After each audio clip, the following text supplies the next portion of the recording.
আমার রূহ ইবাদত বন্দেগী যথাযথ না করলে রূহ রোগাগ্রস্ত হয়ে যায়।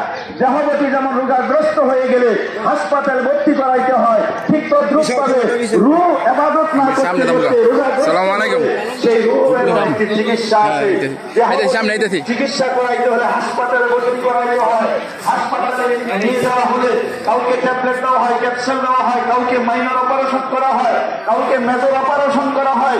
ঠিক তদ্রুপভাবে আমরা ইবাদত বন্দেগী না করতে করতে আমাদের রূহকে রোগাগ্রস্ত করে ফেলছি, রূহকে আমরা ময়লাযুক্ত করে ফেলছি। সেই রূহ জাহান্নামের উপযুক্ত হয়ে গেছে। সেজন্য রমজান নামক চাঁদ উদিত করে একটি মাসের জন্য আল্লাহ আমাদেরকে হাসপাতালে, রমজান নামক হাসপাতালে ভর্তি করে বিভিন্ন চিকিৎসা করেছেন। রোজা রেখে, তারাবি করে, ইফতার করে, সেহরি করে, কোরআন তেলাওয়াত করে, জিকির আজকার করে এইভাবে আমাদের রূহকে আল্লাহ তাআলা চিকিৎসা করাইছেন। যেইভাবে দেহবতী চিকিৎসার পরে হাসপাতালের কর্তৃপক্ষ রিলিজ দেয়, রিলিজ দিয়ে ডাক্তার লিখে দেয় এই ওষুধরা 1 মাস সেবন করবেন, এই ওষুধরা বাকি জীবন সেবন করবেন।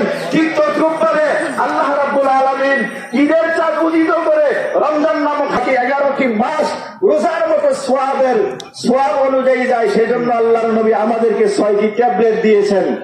সেই 6টি ট্যাবলেটের নাম হলো সায়মা রোজা। কি রোজা?